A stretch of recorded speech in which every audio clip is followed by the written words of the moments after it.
So now that you have your list of courses that you'd like to take for the fall semester, we need to check and see what is available, what is actually being offered, and what time of day is it being offered so that we can actually build our schedule. So again, we're going to use some online resources to help us do this. So here we are at the University of Regina homepage. You're going to want to log into UR Self-Service using your user ID and your PIN number. So your user ID in this case is your student number, and your PIN number will be your birth date in 6 digits, month, day, year. And the first time that you log in, they're going to ask you to change that password to something a little bit more secure. So make sure you go ahead and do that. Eventually, you're going to get to a page that looks like this.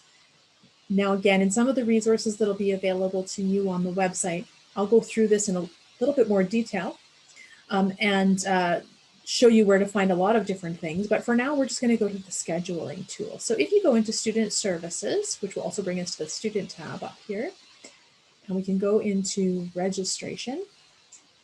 And here's a couple of different places you can find the classes that you need. The first is Search for Classes. This can be handy if you're checking to see if a course is even available this semester. So keep in mind that just because the course is available in the course catalog and we know what's required for your program, that doesn't mean that it's being offered every semester. Some courses are only offered in the fall, some courses are only offered in the winter, some courses are offered every semester, and some really are not. So it's a good idea to check and see if the courses that you're looking for actually are offered. And you can check that here by clicking on the correct term, in this case, fall 2021. You want to make sure you're on the credit side and hit submit. And then here we can search by subject. So if we want to check and see, for example, is Chemistry 104 available this semester, we can type in chemistry, hit course search, and that will give us a list of all of the chemistry courses that are currently available. You're going to find this particularly useful when you're in your 3rd and 4th year and you're looking for some of those 300 and 400 level courses that maybe aren't offered as frequently. Our first year courses are offered fairly often, so you shouldn't run into too much trouble there. But this is one place where you can find out what courses are being offered. And then if you want more information about each individual section, you can click here on View Sections, and it will bring up information about that particular course, including how many seats are available, what the schedule looks like, if there's a waitlist, and who's teaching that course. Now, there is another place to find this information that I'm going to take some time to show you because I think you'll find it more useful. In general, it'll be the tool that we use when we're planning our courses. So I'm going to go back to the Student tab here, into Registration, and we're going to click on Visual Schedule Builder. Now, it's important for you to keep in mind that Visual Schedule Builder does not on its own register you for classes, but it is an excellent planning tool. So I'm going to show you just a few of the ways that we can use this tool to help plan out our schedule for the following semester. So once again, we want to come to this armed with our list of courses that we would like to take in priority order. Then we want to tell Visual Schedule Builder that we're looking at the fall 2021 term. And then we've got to look up our courses one by one. So I'm going to pretend for the time being that I'm a computer science major and that I have my list of courses that I'd like to take for this semester. And they include Math 110, CS 110, Math 122, and English 100. Now, those are not the courses that you're limited to by any stretch. I'm just using this as an example. So we get lots of information in Visual Schedule Builder to help us plan our courses. And I'll try to go through each of these sections in a little bit of detail. On the left-hand side, what you can see, if I look at Math 110 here, you can see that there's actually 10 different options for Math 110. And what that's going to be is 10 different lectures combined with various lab combinations. If I click on this little Show More link here, it opens this up. And this is really helpful because it does show me what sections are available and it shows me what labs are available. It also gives me a description of the course. So this is the exact same description you'd see in the course catalog that I showed you earlier. It will also list any prerequisites for the course. It's important that you check to see if you have the prerequisite for a course before you go ahead and register in it. Sometimes the system will stop you, sometimes it will not. But if you don't have the prerequisite for the course, you won't receive credit for it. So it's really important always to check your prerequisites. If you're not sure, contact our office. For first year classes, of course, the prerequisites that you'll be looking at are primarily high school level. You'll see that in science courses often, but you won't necessarily see it in your arts electives. And then, of course, as you go along, it's going to be more and more university level prerequisites. It's not a bad idea to take a look at your program, look ahead, at some of the courses you might like to take in your second, third, fourth year and see what the prerequisites are to help you identify those sort of key courses that are going to be useful for you to get out of the way early. All right, so we have the course description, prerequisites, and then any notes that might be relevant to you. For example, here it says you can only receive credit for one of Math 103 or 110. So you wouldn't necessarily want to register in the other course if you've already taken one of those. And you'll only know that because you're reading the notes here.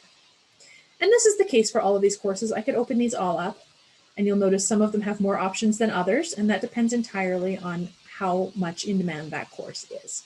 So for example, English 100, everybody has to take it. There's about 70 some options here, which gives you some wiggle room. The other thing you want to pay attention over here is these restrictions. So what you'll see here is under certain sections, it'll tell you in some cases that it's connected to specific labs, and that's fine. Visual Schedule Builder will take care of that for you. But you do want to watch out for things like this. Campion students only. That means that that course is restricted to students who are enrolled through Campion College. So unless you're a Campion student, you won't be able to take that section. You'll have to choose another. English science students only. Again, that's not you. That is a specific group of students who are taking courses together as a cohort. So you wouldn't belong to that cohort. You won't be able to take that course. Sometimes you'll see something like this, courses restricted to FNU until July 30th. So what that means is that it's restricted right now, but on July 30th, if there's any seats left available, it will open up. And at that point, you could register in that course. So you want to take note of those. Normally what I do when I'm working with registrations, if I see something like that, this course, section S01 is restricted to FNU, I might actually go up here and find lecture S01 and turn those ones off. And then that way, they won't actually appear in my list of options over here. So I've excluded that from my search options. And I could do that for all sorts of these courses. I can see that CO2, C10, S10, S11, those are all restricted. So I could turn those off, CO2, etc. So that will help me narrow it down. So right now with the courses that I have potentially selected, there are 5,996 different combinations of these courses. And some of them are going to be really nice and some of them I'm not going to like so much. So I'm going to try and narrow this down a little bit. Now, me personally, I don't like looking at courses that are full. That's not helpful to me. Early in the registration period, there's probably lots of course options. I don't need to waste my time looking for full ones, so I can turn that off. Now, late in the registration period, if a lot of classes are full, you might want to look at those anyway, or you at least keep the wait list on, because if courses are full, there may or may not be a wait list attached to that course, and you can put your name on the wait list. If that's the case and a seat comes open, it's held for the first person on the wait list. So if there's a course you really want to get into and it's full, but there's a wait list, I suggest you register on that wait list just to see if you can get a seat. There's often a lot of movement before classes begin. Today, though, early in the registration session, I'm going to turn off full classes. I'm also going to turn off wait lists because I just don't want to deal with that right now. But like I said, later in the semester, you might find that useful. And in that case, do check out the resources available on the website to explain how wait lists work. So that didn't narrow it down much at all. I've still got about 5,000 options here.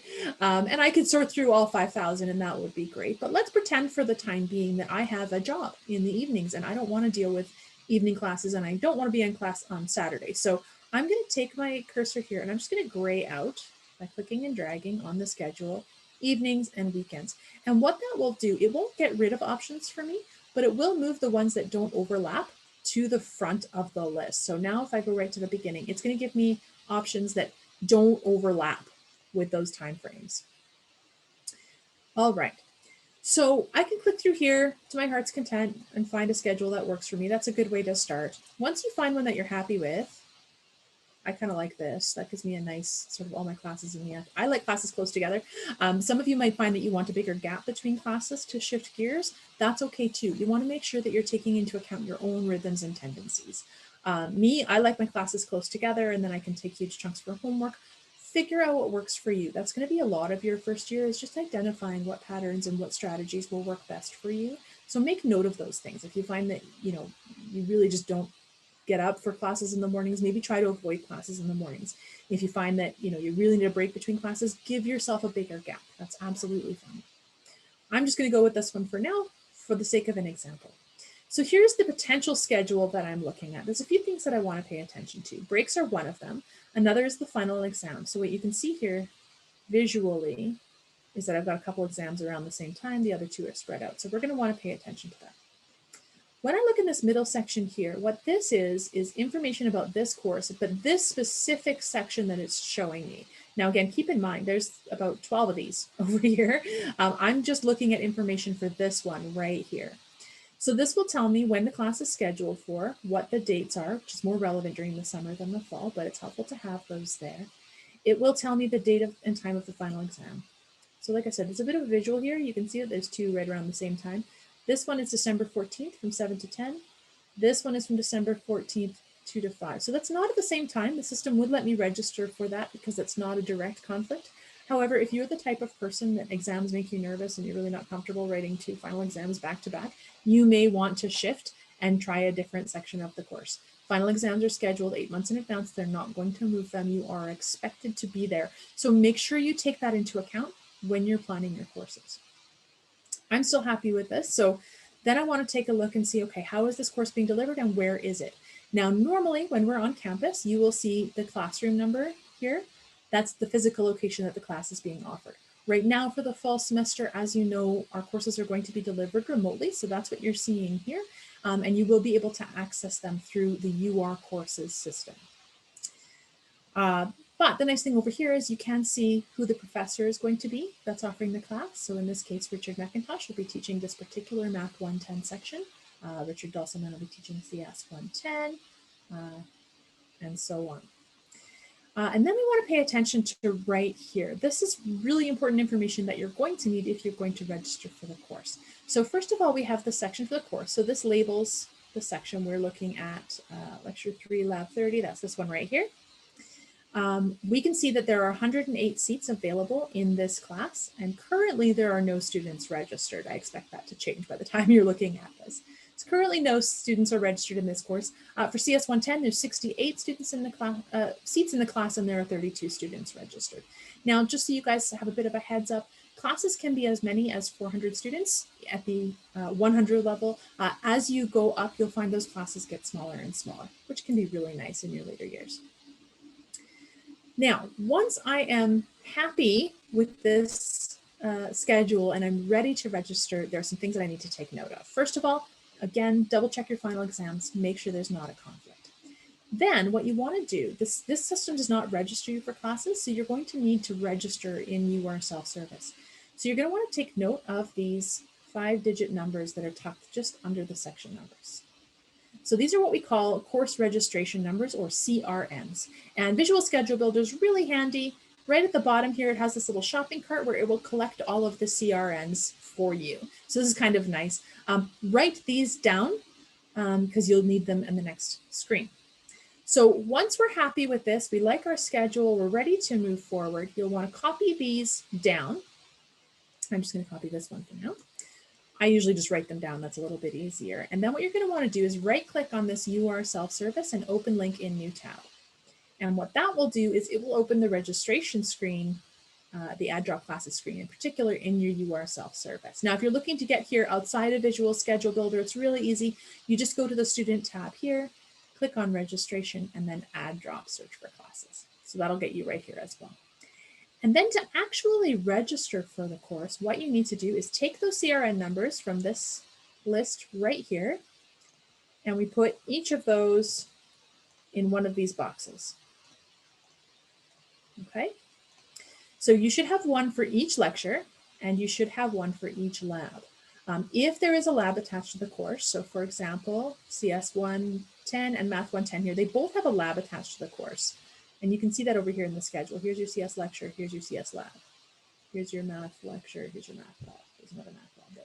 If there's a lab attached to the course, you must register in both the lab and the lecture at the same time on this screen. So then what you'll do is you'll put in the CRN numbers and hit Submit Changes.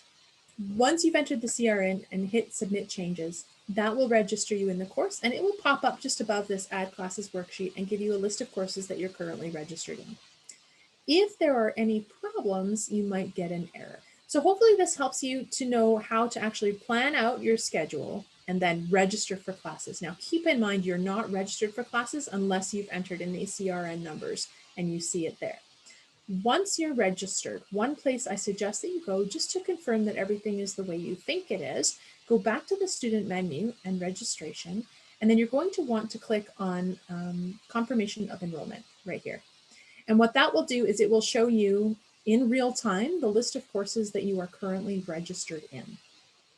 So that should give you a nice healthy list to show you exactly what you're registered in at any given time. You can compare that to the list of courses that you think you're registered in, and if they match, you are good to go.